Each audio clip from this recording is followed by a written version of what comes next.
اللہ ایسا کیوں کرے گا؟ اللہ کیوں چاہے گا کہ وہ کسی کو گمراہ کر دے؟ غور کریں ذرا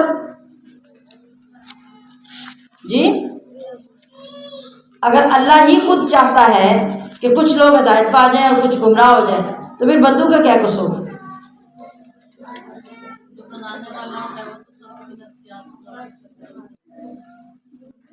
جی، اللہ نے جس کو جنت کے لیے پیدا کیا اس کے لیے جنت کے راستے آسان ہیں، جس کو دوزخ کے لیے پیدا کیا اس کے لیے دوزخ کے راستے آسان ہیں۔ اور دوزخ کے راستے کہاں آسان ہوتے ہیں؟ اللہ نے دو چیزیں رکھی ہیں، دو چیزیں، جنت اور دوزخ، اور خود ارشاد فرمایا وَهَدَيْنَاهُ النَّجْدَيْنِ، ہم نے انسان کو دو راستے دکھا دیے ہیں، دو چیزیں دکھا دی ہیں۔ پسند انسان نے کرنا ہے۔ یہ میرے سامنے دو مائک رکھے ہیں، ایک گولڈن ہے ایک بلیک ہے، یہ گرے ہے، ٹھیک ہے۔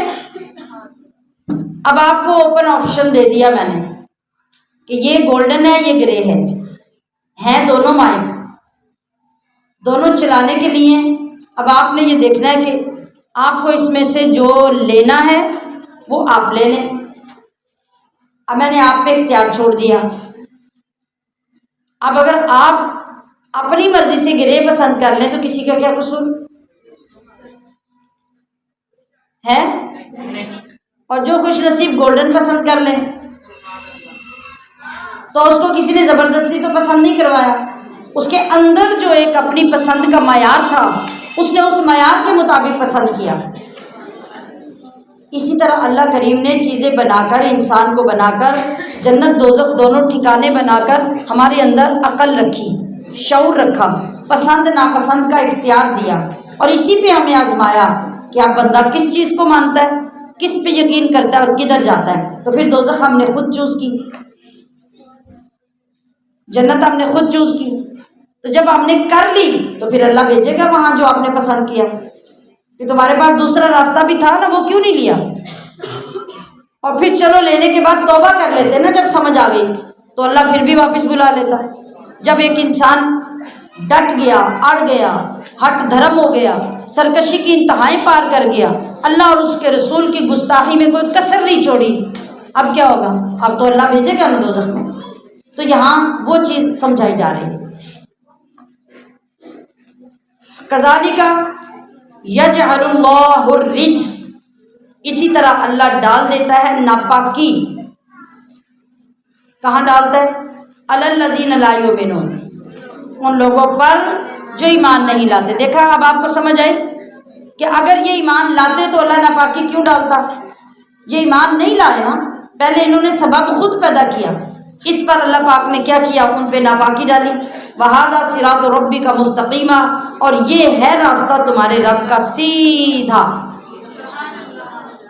قَدْ فَصَّلْنَا، تحقیق ہم نے کھول کر بیان کر دی، الآیات آیتیں، لِقَوْمٍ، ان لوگوں کے یا اس قوم کے لیے، یذکرون، جو نصیحت مانتے ہیں۔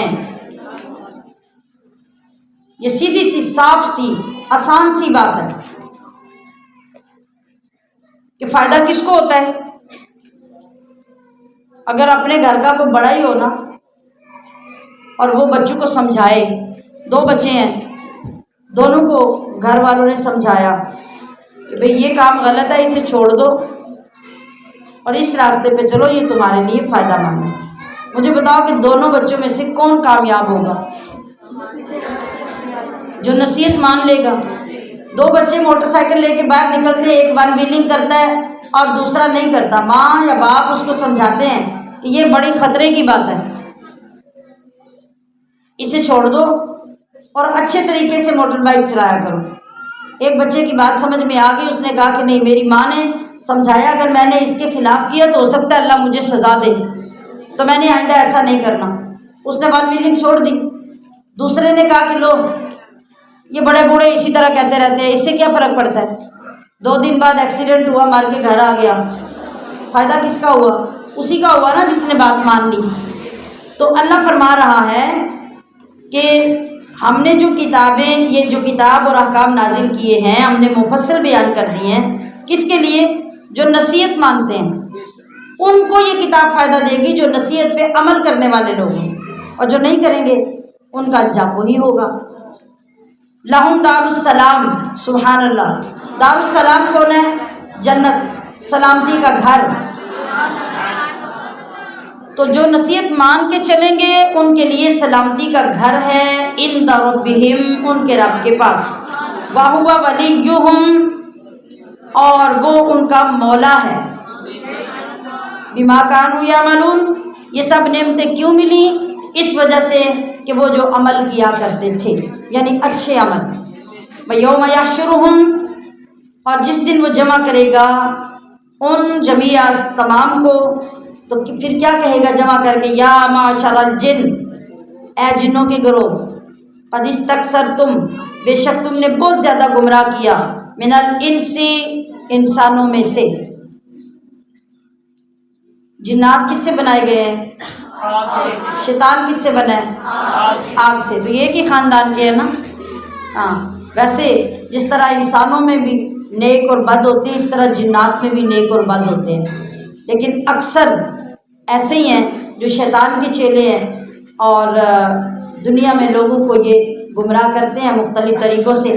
وقال اولیاؤہم، اور کہیں گے ان کے دوست، من الانس، انسانوں میں سے، ربنا، اے ہمارے رب، استمتع، فائدہ اٹھایا، بعضنا ببعض، ہم نے ایک دوسرے سے، وبلغنا، اور ہم پہنچ گئے، اجلنا، اپنی میعاد کو، الذی، وہ جو، اجلت لنا، تو نے مقرر کی تھی ہمارے لیے۔ قال النار، فرمائے گا اے میرے بندے،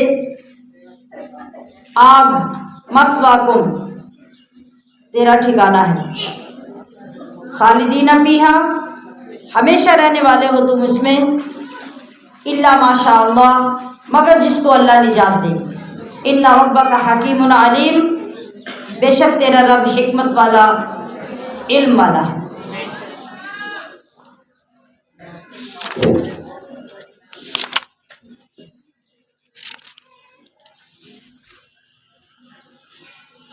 جی، اس آیت میں کیا فرمایا جا رہا ہے کہ انسانوں میں سے ان کے دوست کہیں گے، کن کے دوست؟ جو جنوں کے دوست تھے۔ انسانوں میں سے جو جنات کے دوست ہوں گے، یعنی جنہوں نے بدعمالیاں ان کے ساتھ لگ کے کی ہوں گی، ان نے دوستی کی ہوگی نا، اور جنات نے انسانوں سے فائدہ اٹھایا کہ انسانوں نے ان کی پوجا کی، ان کی فرما برداریاں کی، اور انہوں نے ان کو اس راستے پہ چلایا، تو دونوں ایک دوسرے کے ساتھ دوست ہو گئے۔ تو وہ کیا کہیں گے کہ آج ہم اس مدت کو پہنچ گئے ہیں جو تو نے ہمارے لیے مقرر کی تھی، یعنی قیامت۔ ہائے وہ وقت گزر گیا اور قیامت آ گئی، اب حسرت اور ندامت کے سوا کچھ نہیں رہا۔ تو اللہ تعالیٰ فرشتوں سے کہے گا کہ انہیں کہہ دو کہ اب تمہاری ان فراڈ والی باتوں سے اور چکنی چپڑی باتوں سے اب کچھ نہیں ہونے والا، اب آگ ہی تمہارا ٹھکانہ ہے جہاں تم ہمیشہ رہو گے۔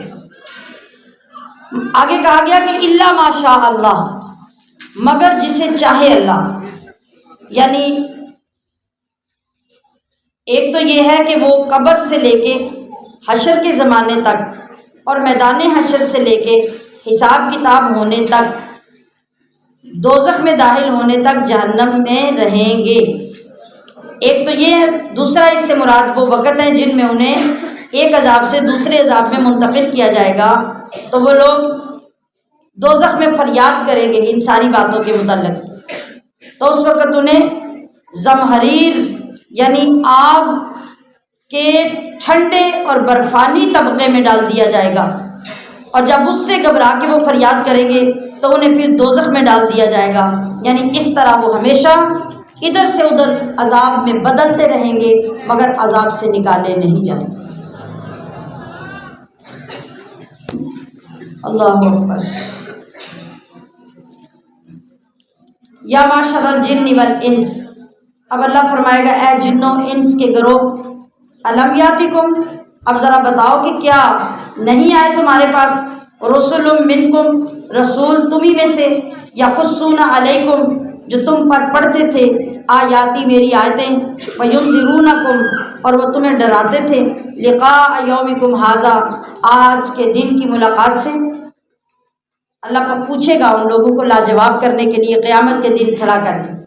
قالوا، تو وہ کہیں گے، شہدنا، ہم گواہی دیتے ہیں، علی انفسنا، اپنے ہی خلاف، یعنی ہم خود آج اپنے خلاف گواہی دیتے ہیں، وغرتہم الحیات الدنیا، اور دھوکہ دیا انہیں ان کی دنیاوی زندگی میں جس میں وہ پڑے رہے، وشاہدوا، اور وہ گواہی دیں گے، علی انفسہم، اپنے خلاف، کیا گواہی؟ وہ خود کہیں گے کہ ہاں ہم کافر تھے، ہم نے کفر کیا۔ ذالک علم، یہ اس لیے کہ نہیں، یقر ربک، تیرا رب، مہلک القری، ہلاک کرنے والا بستیوں کو، بظلم، ظلم سے، واہلھا، جبکہ اس کے باشندے یعنی رہنے والے، غافلون، غافلون، یعنی اللہ کی یہ شان نہیں ہے کہ وہ وارن کیے بغیر، متنبع کیے بغیر، ایک دم سے بغیر وجہ کے کسی کو عذاب دے دے، بلکہ اللہ پہلے اپنی نشانیاں بھیجتا ہے۔ اللہ پاک لوگوں کی اصلاح کے لیے اسباب پیدا کرتا ہے، اپنے نمائندے بھیجتا ہے، بندے بھیجتا ہے، کوئی نہ کوئی آثار پیدا ہوتے ہیں جس سے بندے کو احساس دلایا جاتا ہے کہ اب بھی اگر توبہ نہ کی تو عذاب آ جائے گا، آ جائے گا، آ جائے گا۔ اب اس سٹیج پہ تمہاری برائیاں پہنچ گئی ہیں کہ تمہیں توبہ کر لینے میں عافیت ہے، مگر بندہ کیا کرتا ہے؟ اگنور کرتا جاتا ہے، اگنور کرتا جاتا ہے، آگے بڑھتا جاتا ہے، بڑھتا جاتا ہے، بڑھتا جاتا ہے۔ پھر کیا ہوتا ہے؟ پھر موسم بھی نہیں ہوتا تو دن رات بارشیں شروع ہو جاتی ہیں، موسم بھی نہیں ہوتا تو زلزلے آنے شروع ہو جاتے ہیں، موسم نہیں ہوتا تو مکان سارے پانی سے بھر جاتے ہیں، بارشیں رکنے کا نام نہیں لیتی، موسم نہیں ہوتا تو ایسے طوفان اٹھتے ہیں کہ کچے ہوں یا پکے ہوں سب مکان ڈھیر ہو جاتے ہیں۔ جب بندہ اللہ کے پیغامات کو نہیں سنتا اور توبہ کی طرف نہیں آتا تو آخر کار پھر یوں ہوتا ہے۔ ایسا نہیں ہوتا کہ بندے کو پتہ ہی نہ اور بلا وجہ عذاب آ جائے، اللہ ایسا نہیں کرتا۔ وَلِكُلٍّ دَرَجَاتٍ، اور ہر ایک کے لیے درجے ہیں، مما عملوا، ان کے عملوں کے مطابق۔ جس طرح ایجوکیشنل بورڈ میں، سکولز میں ہر بچے کا درجہ اس کی محنت کے مطابق ہوتا ہے۔ فرسٹ آنے والے کا درجہ الگ ہے، second, third, fourth, fifth, sixth اور نیچے تک نمبرنگ ہوتی ہے کہ کلاس میں کتنے درجے پہ کون پاس ہوا ہے۔ وہ درجے کہاں سے ملتے ہیں؟ آپ کی محنت کے مطابق۔ ہر طالب علم نے جتنی محنت کی ہوتی ہے اس درجے پہ اس کا رزلٹ آ جاتا ہے۔ تو اللہ فرما رہا ہے کہ اسی طرح آخرت کے رزلٹ بھی ہوں گے، کسی کا دوزخ کا درجہ، کسی کا جنت کا، کسی کا دونوں کے درمیان کا، اور جنت میں بھی کوئی اعلیٰ کوئی ادنا، اور دوزخ میں بھی کوئی سب سے نچلے طبقے میں اور کوئی ہلکے عذاب میں۔ یہ سب کیسے ہوں گے؟ آپ کے ہمارے اعمال کے مطابق۔ وما ربک بغافل عما یعملون، اور نہیں تمہارا رب بے خبر ان کے اعمال سے، یعنی وہ جو رزلٹ ہیں، درجات جو الاٹ ہونے ہیں وہ فرشتوں نے نہیں کرنے، یا کسی کی رپورٹ پر وہ نہیں ہونے۔ سمجھایا جا رہا ہے کہ یہ سب تو ایک نظام کے تحت ہوتا ہے، لیکن ڈائریکٹ تمہارا اپنا رب جو ہے وہ تمہارے میں سے کسی کے عمل سے بے خبر نہیں، سب کچھ اس کے پاس محفوظ ہے۔ وَرَبُّكَ الْغَنِيُّ، اور آپ کا رب غنی ہے، ذو الرحمہ، رحمت والا، ان یشاء، اگر وہ چاہے، یذہبکم، تو لے جائے تم سب کو، ویستخلف، اور تمہاری جگہ لے آئے، من بعدکم، تمہارے بعد، ما یشاء، جسے چاہے، کما انشاکم، جیسے اس نے تمہیں پیدا کیا، من ذریتی، اولاد سے، قوم آخرین، دوسری قوم کی۔ ہر قوم میں مختلف وقتوں میں اللہ کریم لوگوں کو پیدا کرتا رہتا ہے، پچھلے فنا ہوتے رہتے ہیں۔ تو یہ مت سمجھنا کہ جو اللہ اتنا زور دے رہا ہے نا قرآن میں تمہاری ہدایت پر، یہ اس لیے ہے کہ جیسے تیسے ہو اللہ نے تم سے عبادت کروانی ہے۔ کیا مطلب؟ معاذ اللہ، اللہ کی کوئی ضرورت ہے؟ اللہ فرما رہا ہے کہ اپنا کانسیپٹ کلیئر کر لو تمہارا رب اتنی طاقت والا ہے کہ اگر وہ چاہے تو 1 منٹ میں تم سب لوگوں سے دنیا خالی کر دے۔ 70,000 لوگ 3 دنوں میں اس بستی کے رب نے سارے کے سارے دریا میں بہا دیے جنہوں نے دریا سے مچھلیاں پکڑنے میں نافرمانی کی تھی۔ ان کو بندر بنایا، 3 دن بندر بن کے وہ چیختے رہے، اور 3 دن کے بعد وہ چیخ کے جب مرے تو دریا کے اندر سے ایسا پانی اس طرح چھت کے برابر اٹھا اور ایسے باہر ساحل کی طرف چھلک کر آیا کہ جب واپس گیا تو ساری لاشیں اپنے اندر بہا کے لے گیا۔ 70,000 لوگ، جس رب کے لیے وہ 1 لمحے میں کرنا مشکل نہیں ہے، وہ رب کہہ رہا ہے کہ میرے لیے یہ بھی مشکل نہیں کہ 1 پل میں ساری کائنات سے سارے لوگوں کو ہٹا دوں، دنیا خالی کر دوں اور کن کہہ کے اگلے لمحے نئے لوگوں سے دنیا آباد کر دوں۔ تو انما توعدون لآت، بے شک جس کا تمہیں وعدہ دیا جاتا ہے وہ ضرور آنے والا ہے۔ کس چیز کا وعدہ؟ قیامت کا، جنت کا، دوزخ کا، عذاب کا، رحمت کا۔ وما انتم بمعجزین، اور تم ہرگز اللہ کو عاجز نہیں کر سکتے۔ قل، آپ فرمائیے، یا قوم اعملوا، اے میری قوم تم سب عمل کیے جاؤ، علی مکانتکم، اپنی جگہ پر، انی عامل، بے شک میں اپنا عمل کرنے والا ہوں۔ یعنی جس کی جو ڈیوٹی ہے وہ کرتا رہے۔ میری کیا ڈیوٹی ہے کہ میں تمہیں اللہ کی ہدایت پہنچاتا رہوں، اور تم نے نافرمانیاں کرنی ہے کرو، انکار کرنا ہے کرو، جھٹلانا ہے جھٹلاؤ، ایمان نہیں لانا مت لاؤ۔ فسوف تعلمون، تمہیں ابھی پتہ چل جائے گا، ان قریب تمہارے سامنے سب کھل جائے گا، من تکون لہو، کہ کس کا ہوتا ہے عاقبت الدار، اچھا انجام اس گھر کا، انہ لا یفلح الظالمون، یاد رکھو کہ بے شک نہیں فلاح پاتے ظلم کرنے والے، نہ دنیا میں نہ آخرت میں۔ وجعلوا للہ، اور انہوں نے بنا رکھا ہے اللہ کے لیے، مما، اس میں سے، زرع، جو اس نے پیدا کیے، من الحرث، کھیتی، والانعام، اور مویشی، نصیباً، کیا بنا رکھا ہے؟ ایک مقرر حصہ پیدا اللہ نے کی ہیں، کھیتیاں بھی، جانور بھی، چوپائے بھی، مگر ان لوگوں نے ان میں سے حصے نکال رکھے ہیں۔ کیا حصے؟ اس طرح کہتے ہیں کہ فقالو، کہتے ہیں ھذا للہ، یہ اللہ کے لیے، بزعمہم، ان کے زعم میں، اب ان کا اپنا یہ خیال ہے کہ یہ اللہ کے لیے، وھذا لشرکائنا، اور یہ اتنا ہمارے شریکوں یعنی بتوں کے لیے۔ ذرا غور کریں کہ جو بتوں کو دے رہے ہیں وہ بنایا کس نے ہے؟ تو بتوں کو وہی دیتے نا جو ان کے بتوں نے بنایا ہوتا، اور اللہ کو وہ دیتے جو اللہ نے بنایا ہوتا۔ تو ایسا تو منظر کائنات میں ہے نہیں، تو پھر یہ اللہ کے بنائے ہوئے میں سے بتوں کے لیے اور اللہ کے لیے حصہ بناتے ہیں، کیسی بے عقلی کی بات ہے۔ فما کان لشرکائہم، تو جو ان کے شریکوں کے لیے ہے، فلا یصل الی اللہ، تو وہ نہیں پہنچتا اللہ کو، وما کان للہ، اور جو اللہ کا ہے، فہو یصل الی شرکائہم، تو وہ پہنچ جاتا ہے ان کے شریکوں کو۔ یعنی نہ ان کے شریک پیدا کریں گے تو نہ وہ اللہ کو پہنچے گا، تو اللہ تو ہر چیز پیدا کرنے والا ہے، لہٰذا وہ کائنات میں ہر مخلوق کو پہنچتا ہے۔ ساء، بہت برا ہے، یا کیا ہی برا ہے، ما یحکمون، یہ جو فیصلہ کرتے ہیں۔ وَكَذَلِكَ زَيَّنَا، اور یوں ہی مزین کر دکھایا، لِكَثِيرٍ، بہت سے، من المشرکین، مشرکوں کو، قتل اولادہم، ان کی اولاد کا قتل،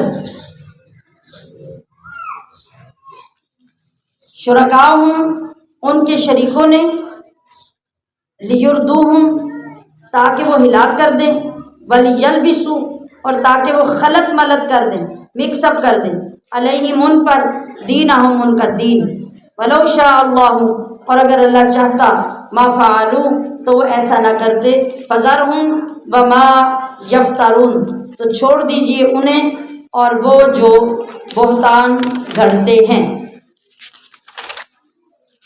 یہ وہ کام ہے ان کے جو بتوں کی پوجا کرنے والے جو کفار تھے وہ کیا کرتے تھے کہ کچھ کھیتیاں جس طرح آج لوگ کہتے ہیں نا کہ بھی ہمارا اتنا غلہ ہوگا، اتنا اناج ہوگا تو ہم اتنا اللہ کے لیے دیں گے، یا ہمارے گھر میں اتنی بکریاں ہوں گی تو اتنی بکریاں ہم اللہ کے لیے دے دیں گے، یا جانور ہے کوئی بھینس ہے گائے ہے تو لوگ پالتے ہیں اور پال کے بڑا کر کے اللہ کی راہ میں دے دیتے ہیں، یا اس کو بیچ کے پیسے کسی اللہ کے کام کے لیے دے دیتے ہیں، یا اس کو کہیں اللہ کے لیے کسی کی جگہ پہ پہنچا دیتے ہیں جہاں پہ اس کا استعمال ہو سکتا ہو۔ تو مشرکین یہ کرتے تھے کہ وہ اپنی کھیتیوں کے درختوں کے پھلوں کے جانوروں کے حصے نکال کے وہ جا کے بتوں کے اوپر رکھاتے تھے، ٹھیک ہے، اور وہ جو بتوں کے لیے ہوتا وہ ان کو بتوں کو دیتے، تو جو اللہ کے لیے مقرر کرتے اس کو وہ مہمانوں اور مسکینوں غریبوں میں دے دیتے۔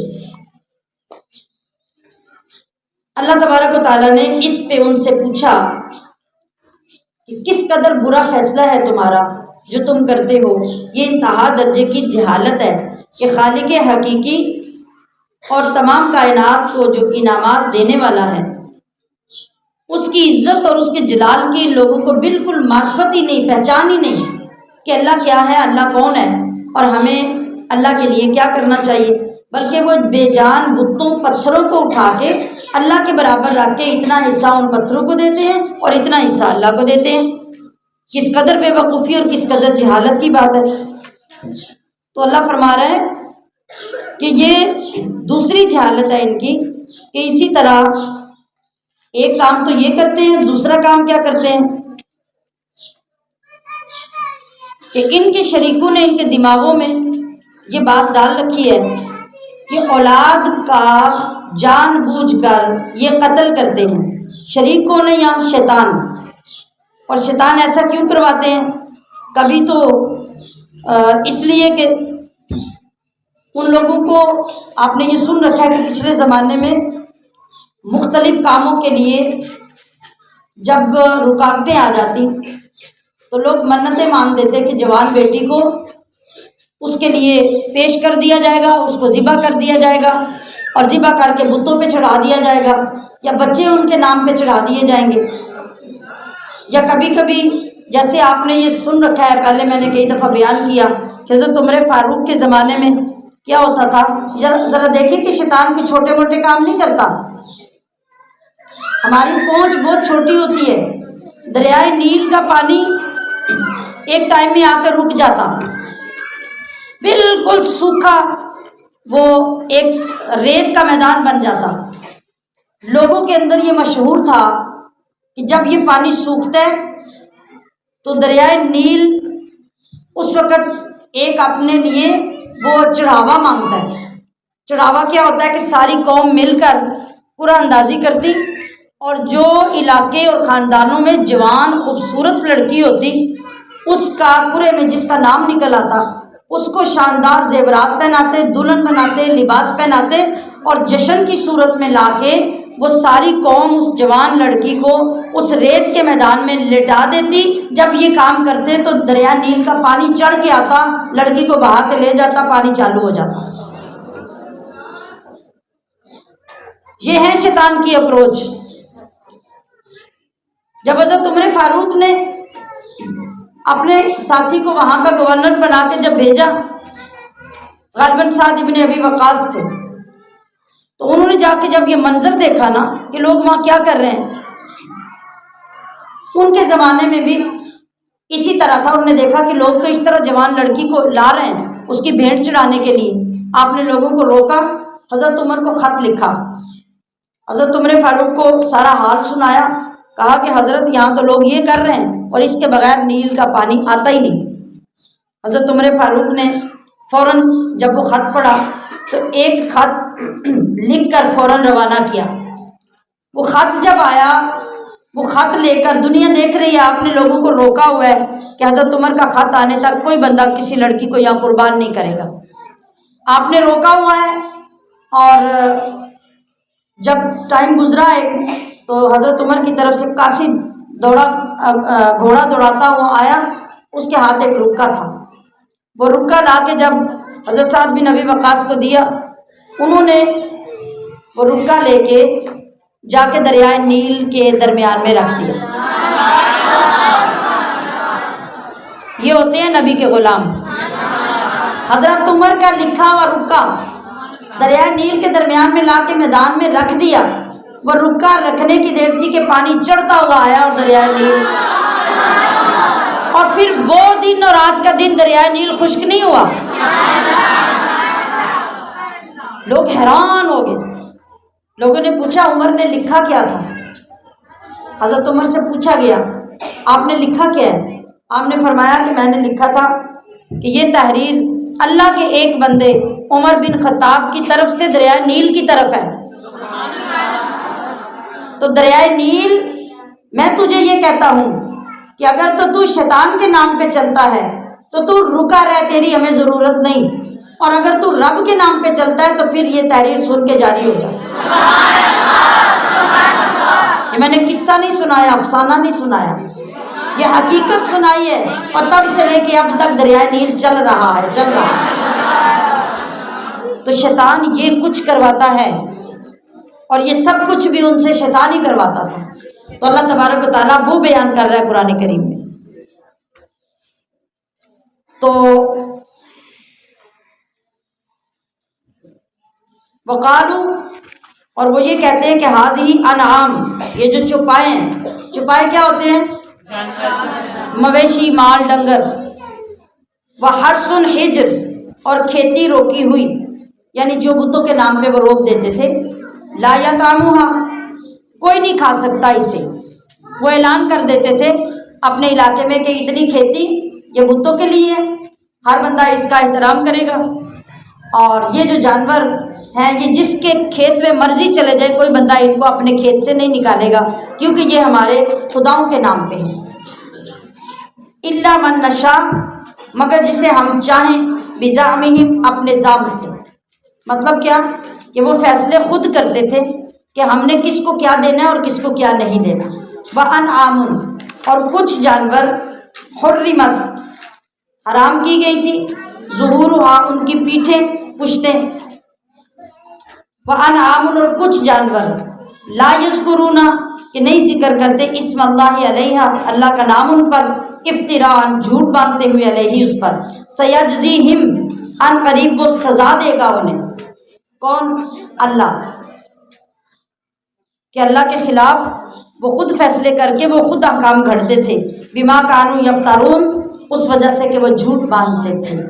وقالو، اور وہ کہتے، ما فی بطونی، جو کچھ پیٹوں میں یا شکموں میں ہے، ھذہ الانعام، ان جانوروں کے، یعنی جو مادہ جانور ہوتے، بکریاں، بھیڑیں، گائیں، بھینسیں، وہ کہتے کہ جو ان کے پیٹ میں ہے نا، خالصۃ لذکورنا، وہ خالص ہمارے مردوں کے لیے، اس میں سے عورتیں نہیں کھا سکتی۔